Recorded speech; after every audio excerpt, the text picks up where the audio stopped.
You're listening to the Hour of the Time. I'm William Cooper. From Tinker Bell to Artie Shaw to George Bush's 1,000 Points of Light, America has been mesmerized by stardust since its very inception. And now America is beginning to learn what all these references to the star, the morning star, wish upon a star, stardust, really is all about.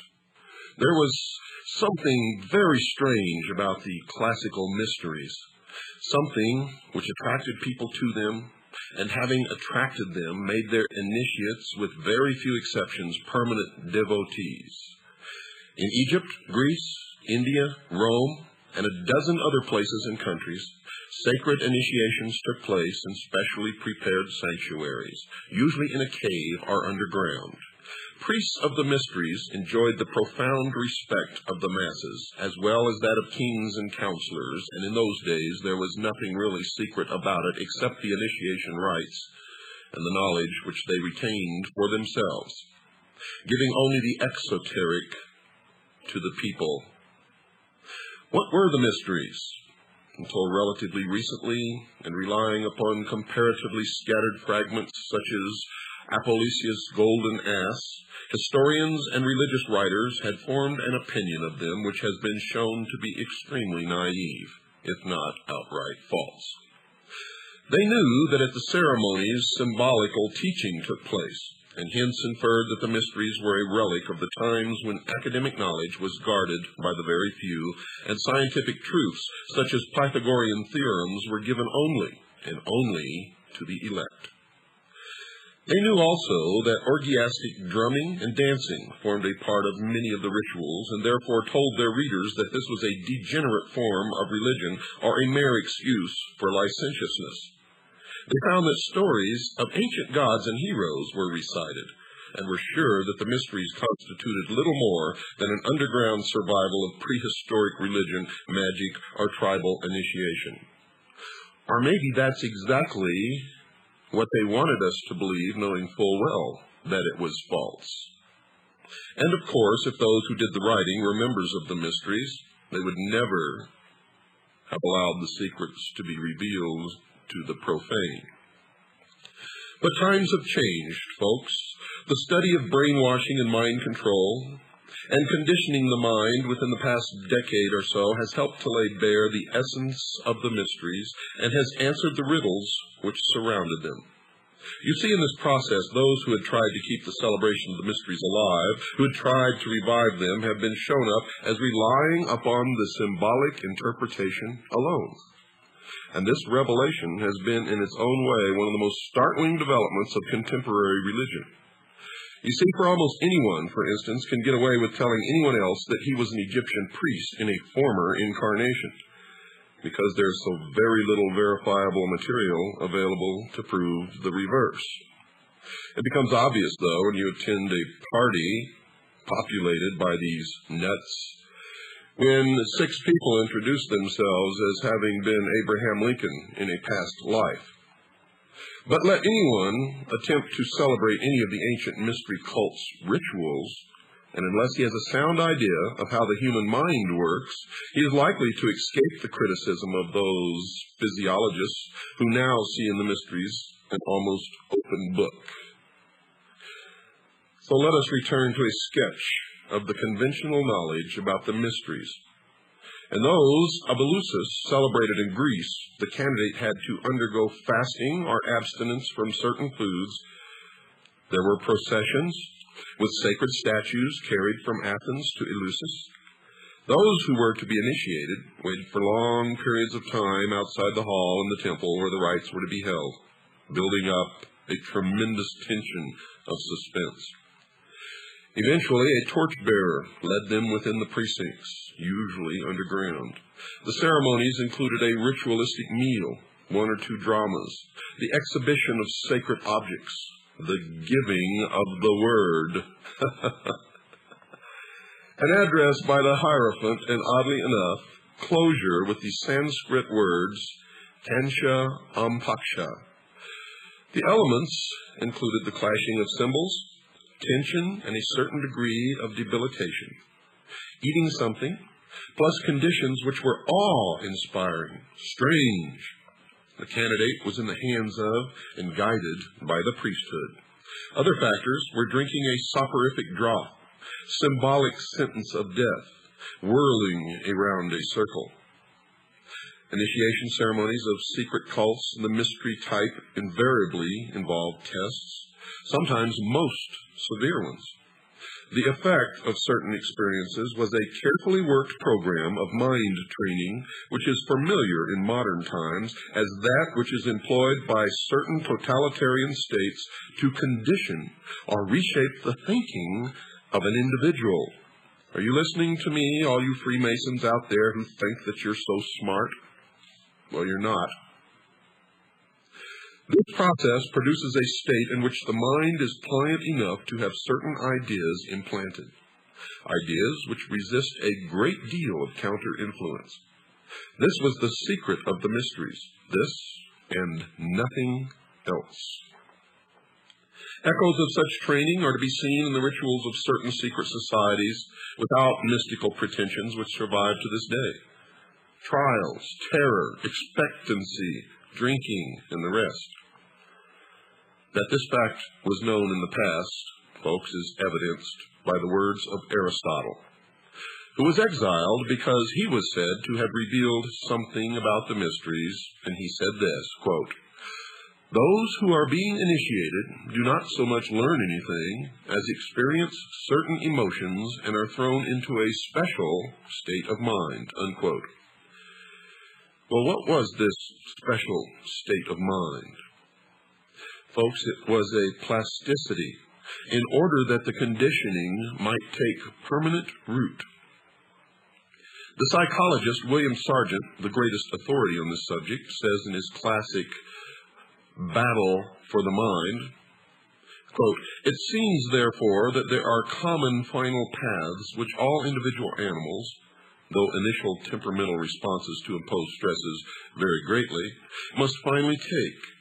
If only stresses are continued long enough, this is probably the same in human beings, and if so, may help to explain why excitatory drumming, dancing, and continued bodily movement are so much used in such a number of primitive religious groups.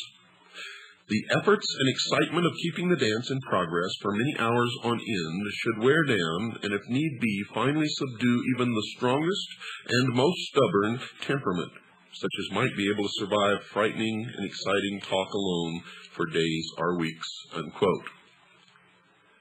Now, understanding what I just read to you, this quote from Battle for the Mind by William Sargent,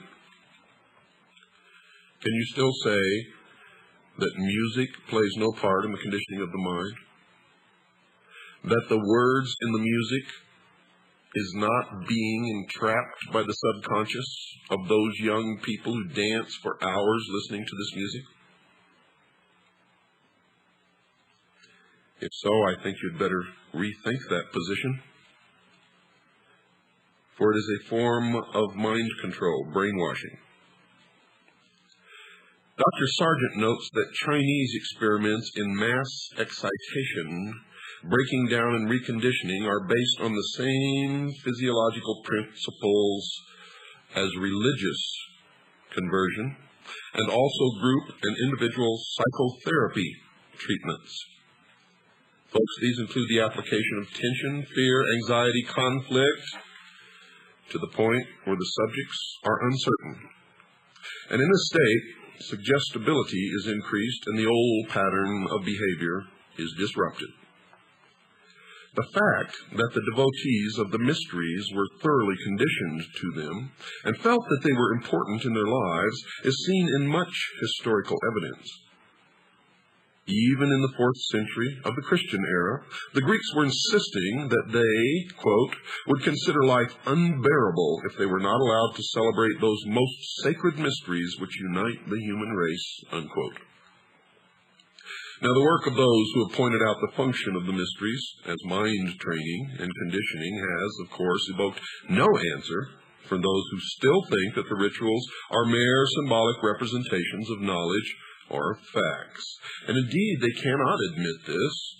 simply because they would be admitting their own foolishness and stupidity in the process. So they will resist at all costs and continue to go to their meetings, for to do otherwise would be to confront their own fallibility. And in human nature, that is one of the most difficult things for any individual to do. We all realize that. It's interesting to note, folks, that the ecstasy which is produced by excitatory methods and is followed by manipulation of the mind is still sought by members of many secret cults who are aware of the scientific explanation. You see, irregardless, even when they know this, they still seek it out, because for them it fulfills some terrible need way down deep inside their gut. Their reaction is that the experience may well be induced by physical methods, but in spite of that, and this is what they say, quote, it is nothing less than actual spiritual communion with a supernatural power, unquote. This is the point at which scientists and mystics cannot agree. The mystic feels sure that he has experienced something sublime, and who's to say that they haven't? For if you have not experienced it, you have no basis upon which to make a decision. But to experience it is to put yourself in a position to be controlled by others. So we are in a quandary now. How do we explore this? The scientist tells the mystic that it is an illusion. He just simply will not believe it. The situation reminds one of the time when someone produced the soul of a departed relative to tell a spiritualist that there was no life after death. Although this is alleged to have happened in Ireland, one can visualize it taking place easily enough in the mutually heated atmosphere of scientists versus mystic anywhere in the world. The orgiastic side of the mysteries also has a place in the sphere of psychology. The catharsis, or the cleansing of the mind, which the secret cult of the Cathari experienced after ecstasy, is paralleled by the modern therapist's procedure in bringing his patient to a state of excitement and then collapse before implanting what he considers more suitable ideas in the mind. Christianity, of course, has not been behind in its use of the mystery system for initiates, for it was not until AD 692 that every believer was ordered to be admitted to the worship of the Christians, following the period when it was thought advisable to celebrate certain parts of worship in secret. You see, Christianity in the beginning was a secret society itself, and the correct name for it was the Friendly Open Secret Society, although in the beginning there was nothing open about it.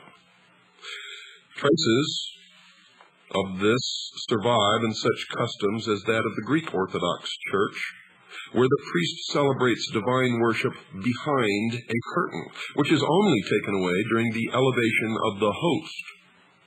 Quote, since at that moment the worshippers prostrate themselves and are not supposed to see the holy sacrament, unquote.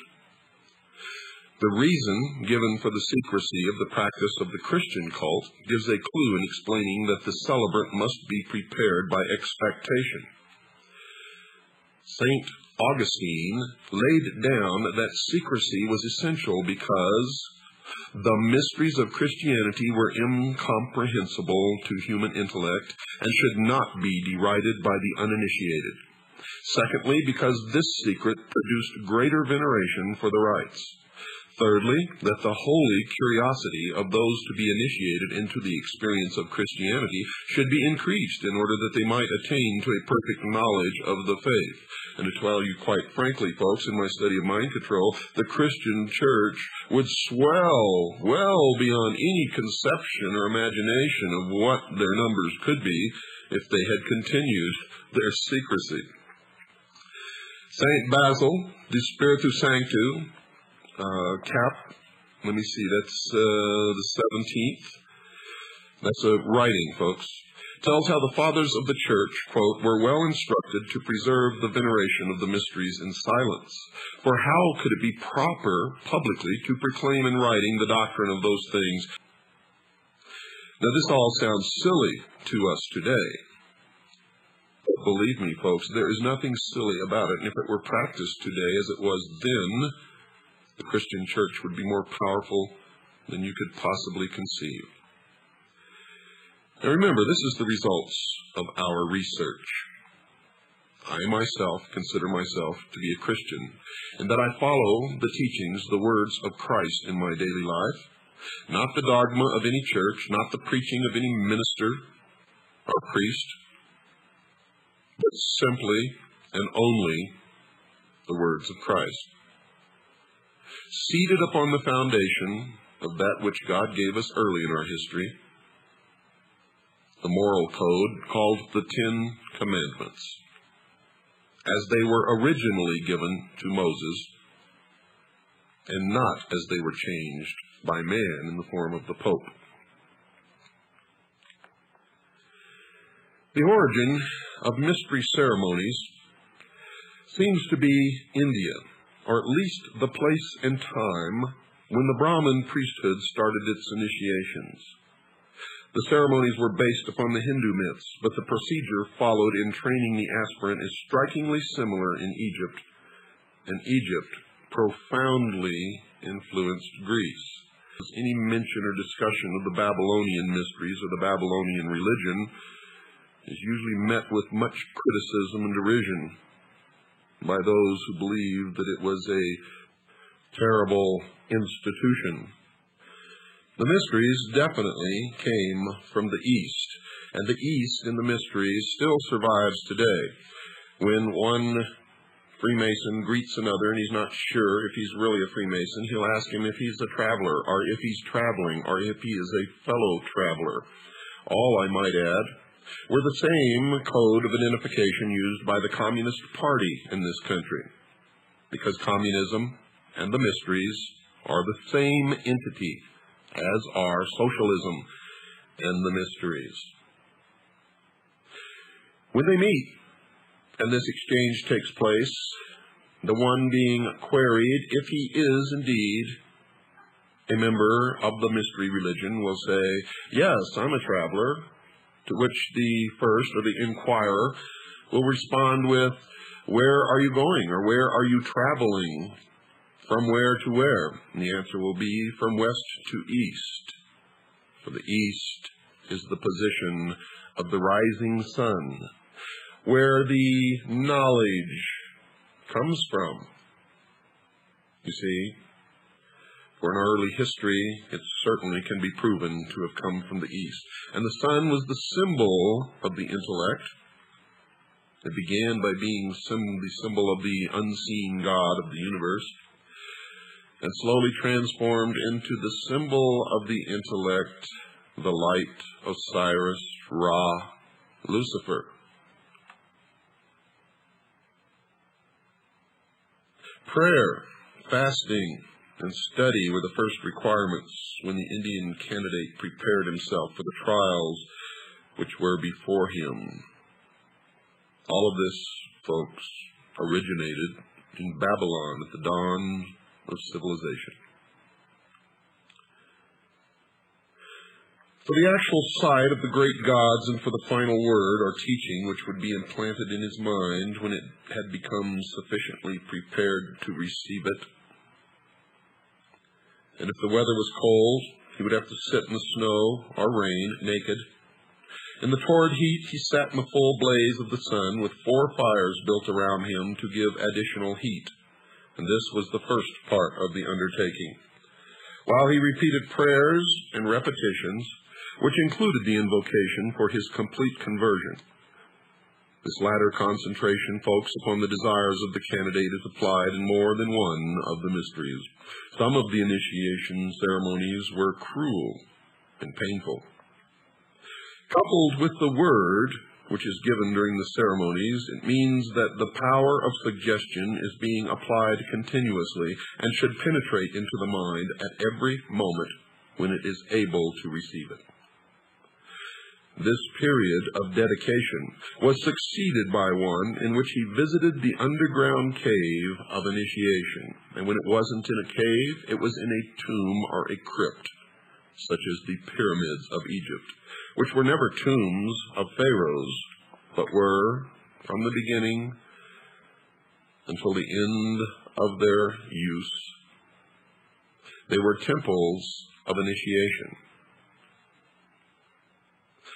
Passing through a tunnel of complete darkness, the initiate emerged into the cavern where 3 priests, dressed as gods, awaited him in resplendent and intimidating array.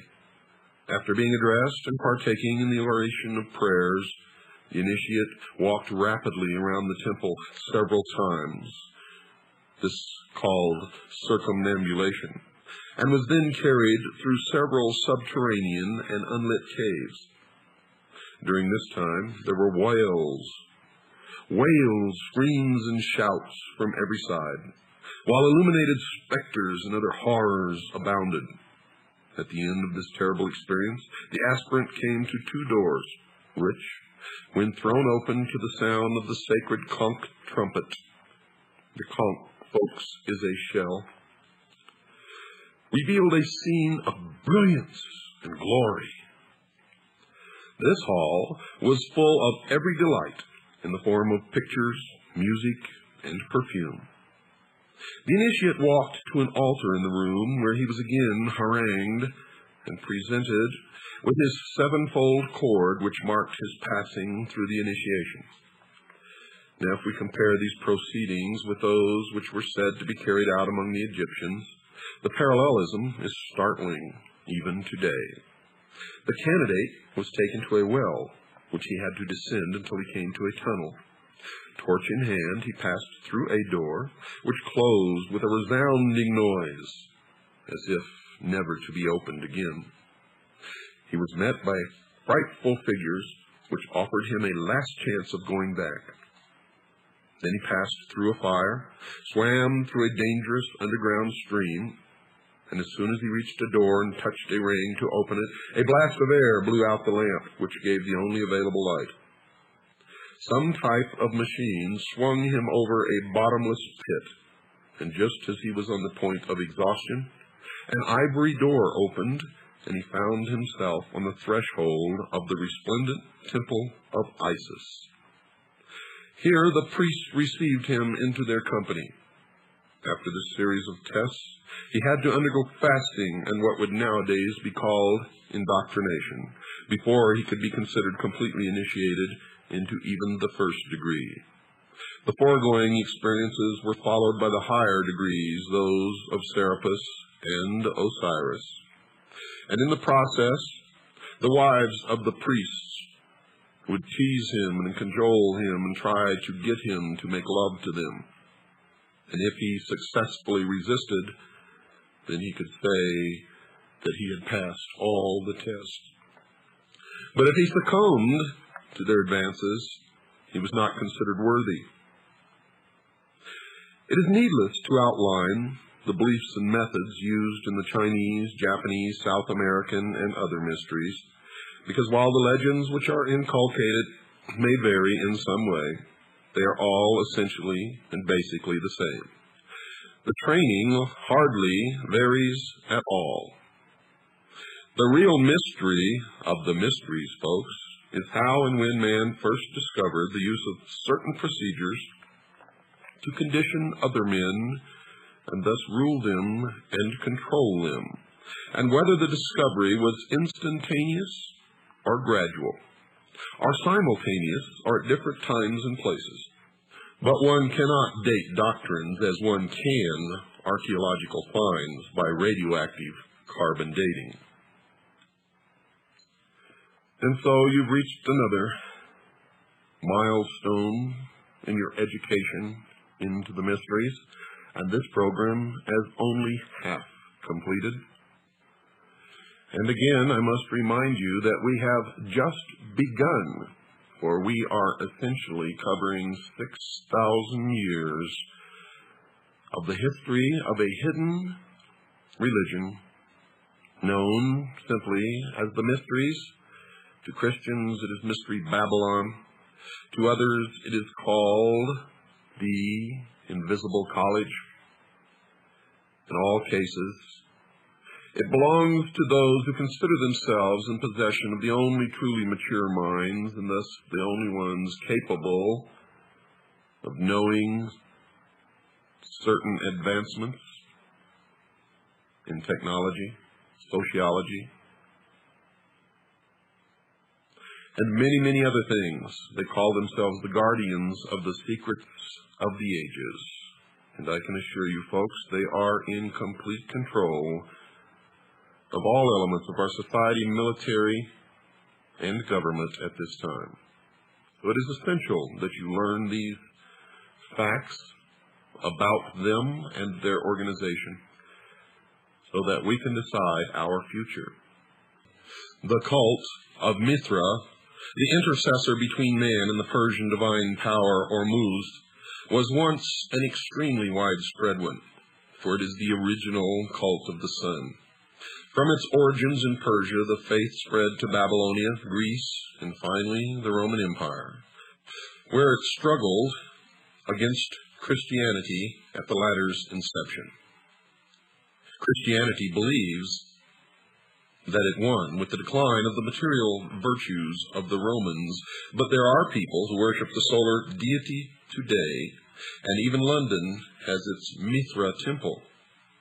Mithra was said to give his worshippers success in this world, as well as security and happiness in the next. Sound familiar, Freemasons? He was originally a genie, the worldly representative of the invisible power which ruled the affairs of men. Later, and the cult probably has a history of over 6,000 years, he became thought of by his devotees as being not just one of the 28 genii, but the only one which mattered, and the only one who could cater for the wishes and needs of the people. Thus it was that the ancient Aryan worship of Ahura Mazda, the Supreme Being, was displaced by that of one of his representatives. Now, one way, folks, you can tell who or which corporations or businesses or societies belong to these cults is to look at these names, such as Saturn, Mazda, etc.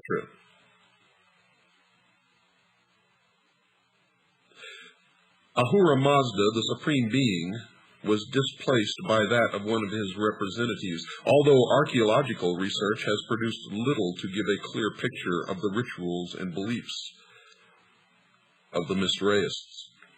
A considerable amount of secret lore still survives in the East, from India to Syria, which gives one a good idea of exactly how the members of the cult thought and just exactly what their magical ceremonies were. 3 ritualistic objects are used by Mithraeus: the crown, equivalent to the sun and power of the supernatural kind; the hammer or club, symbolizing creative activity of mankind; and the bull, which stands for nature, virility, increase.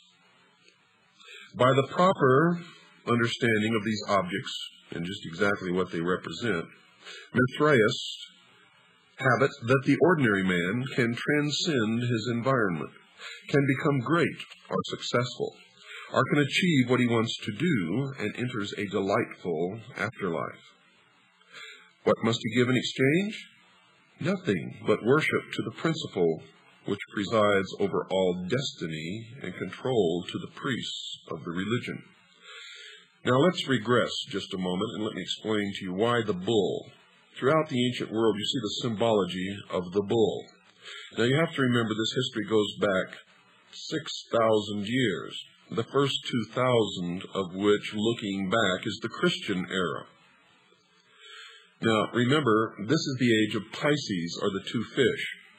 The 6,000-year period started in antiquity when the sun was in Taurus, or the bull. That is the meaning of Baal, or Baal. The golden calf was the representation of the house of the sun, or the age of the bull, or Taurus. It was really the same old mystery religion the worship of the unseen God of the universe, represented by the sun, which over the centuries and the millennia has become the worship of the intellect, with the sun the representation of the light, or Lucifer, the one who gave man the gift of intellect. Now, after the age of Taurus came the goat, or the ram.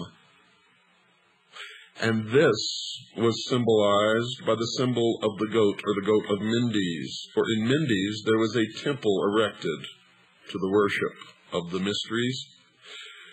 And since the sun was in the house of the goat or the ram, the object of the exoteric worship by the masses was the goat. When the sun passed into the house of Pisces, or the two fishes, the Christian era began. We are now on our way out of the age of Pisces into the age of Aquarius.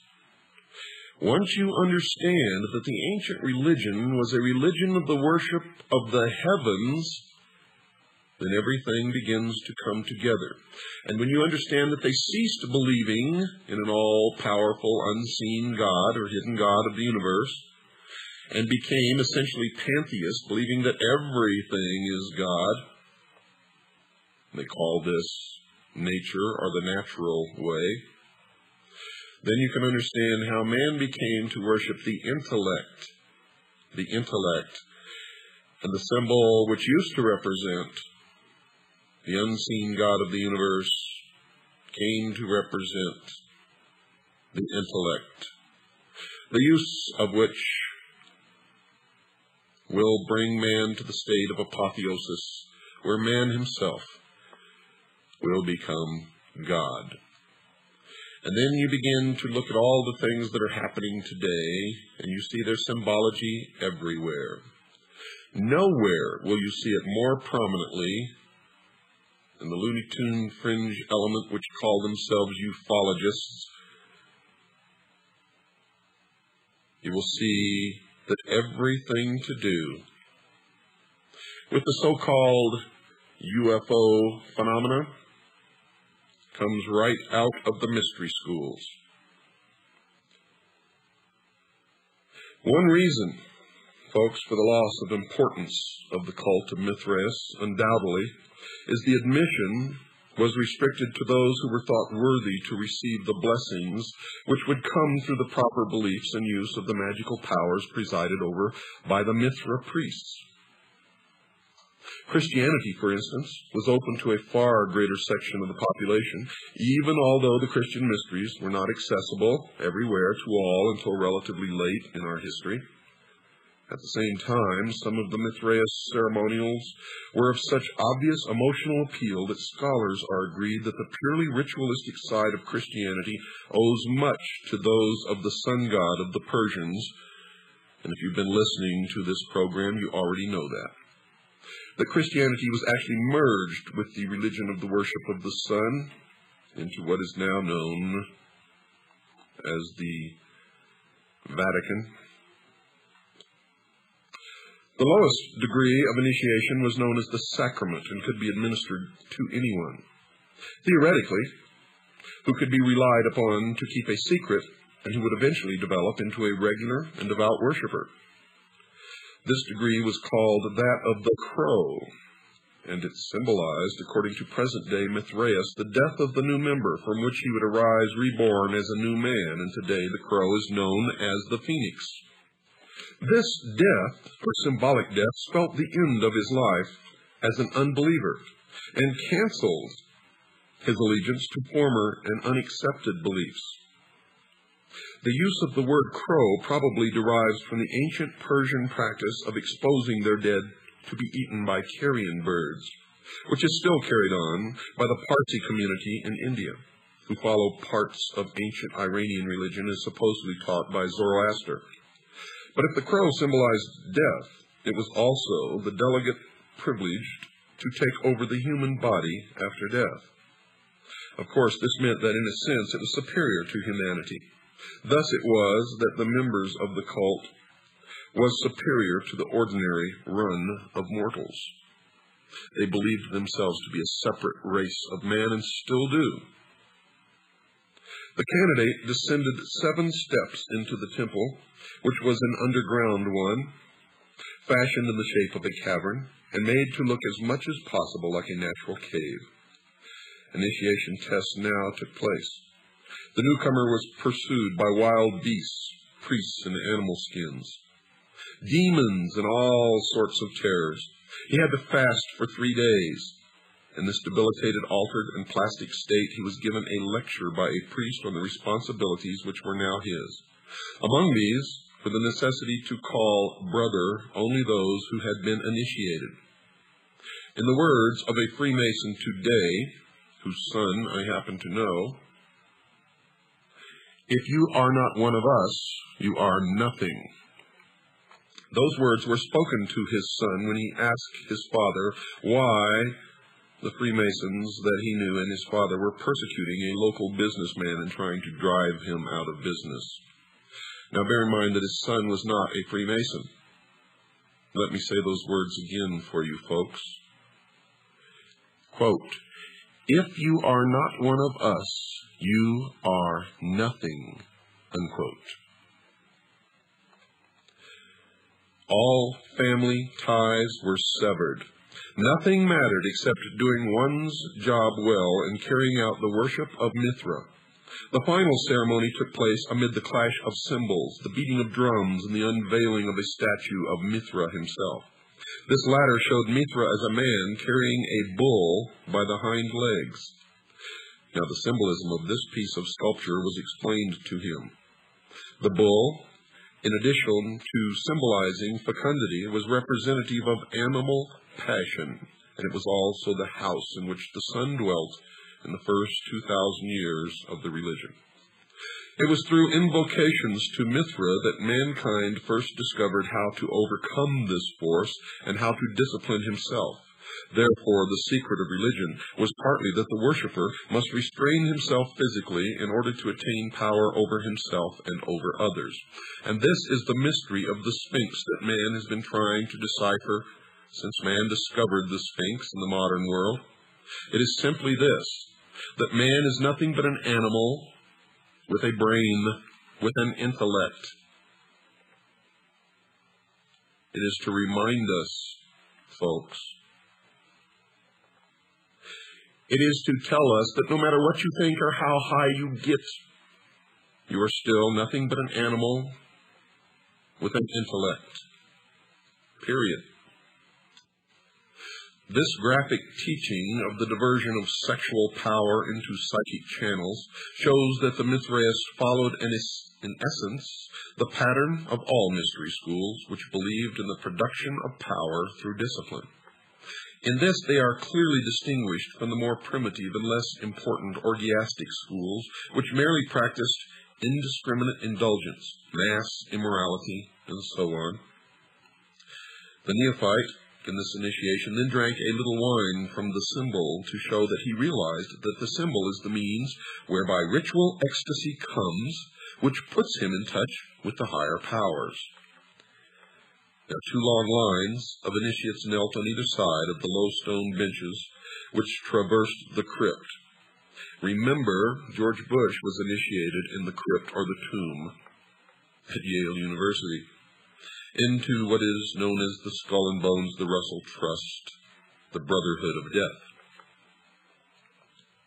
Now, remember, 2 lines of initiates knelt on either side of the low stone benches which traversed the crypt, and as the new member, accompanied by the priests who were initiated him, walked along the central aisle for the eating of the bread, a number of pieces of dried bread were placed on a drum, similar to those which were being softly beaten by one of the priests. The candidate ate one morsel, signifying that he accepted Mithra as the source of his food. This bread, according to their beliefs, had been exposed to the rays of the sun to absorb some of its quality, and thus the worshipper was partaking of the nature of the sun itself in this ritual observance. But it goes deeper than that, folks, because the sun is what enables all life to exist on this planet, being that the planet is at the perfect balance where it is neither too hot nor too cold. and that the planet is tilted upon its axis, creating the seasons which enable food to be grown in the more northern latitudes than if the Earth was stable on an axis where only one portion of the globe always was in direct alignment with the sun.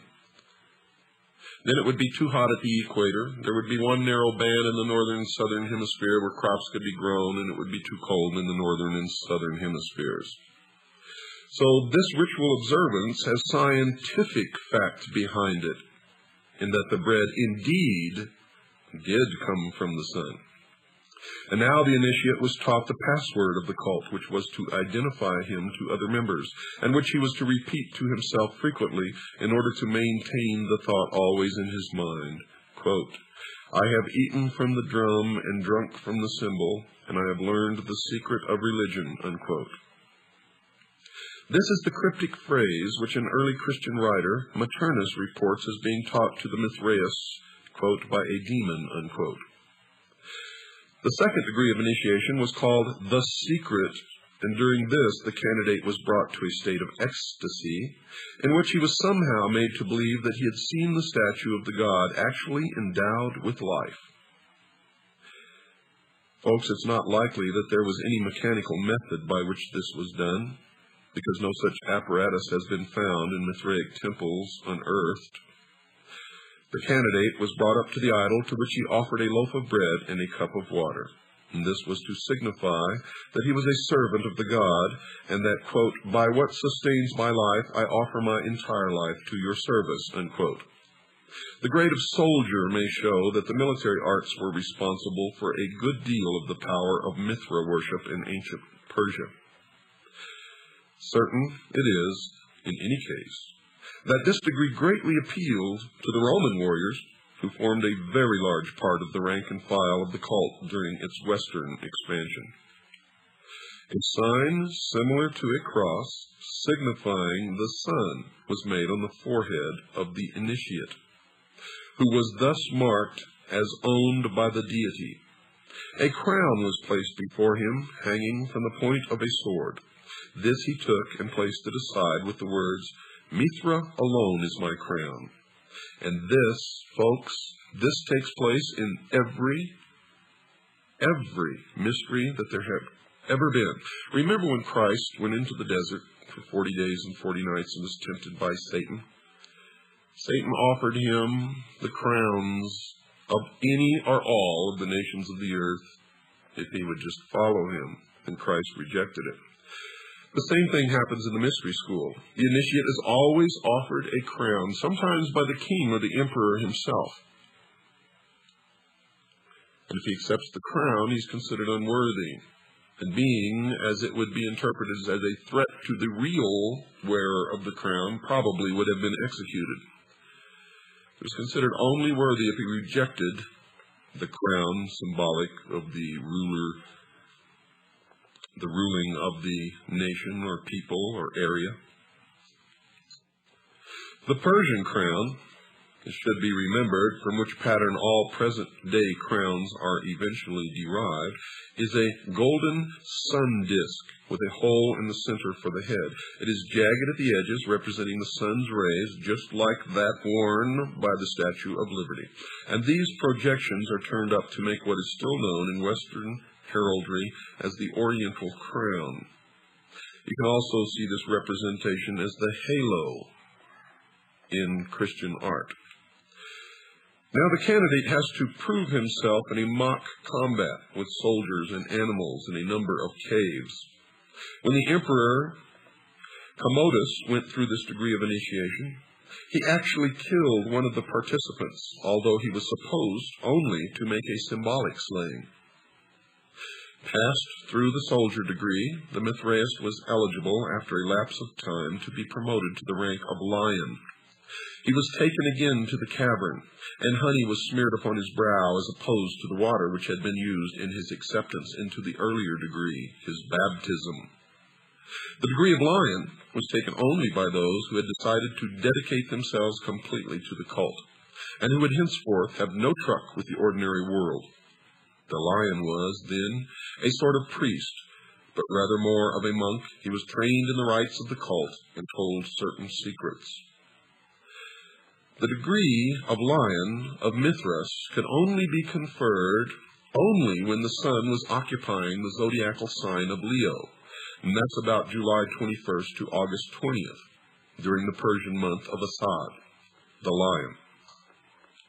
Now, there's a good deal of astrological lore in Mithraism, and also an admixture with Kabbalistic numerology. The Greek branch of the Mithrais, for example, worked out that the numerical equivalent of the name, spelt by them Mitris, was 365, and thus corresponded to the number of days in the solar year. Well, since the deity was the sun, then this is exactly what it should have been. In the purely magical sense, Mithraism has it that both the name of the god and the rank which the individual holds in the cult have magical power. Thus, if a person wants to achieve anything, he has to concentrate upon the word Mithra while preparing for himself the ceremonial repast and beating alternately a drum and cymbals. That the effect of initiation was to produce someone of upright character is amply evidenced by literature of the Roman times, in which the Mithraists were generally considered to be thoroughly trustworthy and improved people. Even their enemies could reproach their own followers with the vitality of the Mithraist creed. Tertullian, in his De Corona, which is Latin for the crown, which he composed in the 3rd Christian century, upbraids the Christians, inviting their attention to the Mithraists as examples. De Corona actually means the crown of thorns.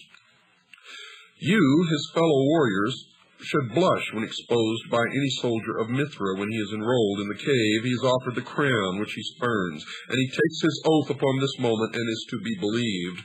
Through the fidelity of his servants, the devil puts us to shame, he said. Now, there were 7 degrees of initiation in all, although there are some branches of the ecstatic side of the lore, which includes certain others, making the total 12. After Lion came the Persian, then the runner of the sun, then father, and finally father of fathers. The 12th degree, it is said, is king of kings, and where have we heard that before? And properly, this can be held only by the supreme king, and preferably the Shah-Hinshah, or the king of kings of Persia. This very ancient cult, from which more than one present-day secret society is derived, is thus seen to contain many of the elements which underlie organizations of this sort. You see, folks, it is a training system. It attempts to produce in its members a real or imagined experience of contact with some supreme power. The magical element is there too, shown in the belief in the power of certain names to achieve things which cannot be done by men. Mithraism was not an anti-social society in the sense that it did not conflict in its aims with the objectives of the countries in which it flourished, and hence it did not threaten the established order. It was tolerant of other creeds, just like Freemasonry is now. You can belong to any religion and join at the lowest level. But I guarantee you, when you reach the highest, you will belong to only one religion. The tolerance of other creeds meant that it did not attempt to supplant them. Its greatest festival, the birth of the sun, on the 25th of December, became Christianized, and it is claimed by those who still believe in its mysteries and celebrate them that Christianity did not so much supplant Mithraism as absorb it, accepting some of its externals and diverting them to its own use, and that is exactly what has happened. Perhaps incongruously, a present-day follower of Mithra in England recently likened this phenomenon to the eclipse of the Liberal Party. Quote, because the two other parties have taken over its objectives and widened the basis, only the actual initiates of Mithra know what has been lost in the process. Unquote. So the young man in the Phrygian bonnet, sometimes seen as the conqueror of the bull, or even as a man with a lion's head, still has his devotees. And folks, the sun still shines. So what has all this got to do with stars and stardust? Many people believe that Venus is the morning star. In the ancient days, they say that it was Sirius that rose just before the sun with a red cast to it and then turned a brilliant white as it rose up into the heavens. Well, folks, if you really think about it, the sun is the morning star. Good night, and God bless each and every one of you.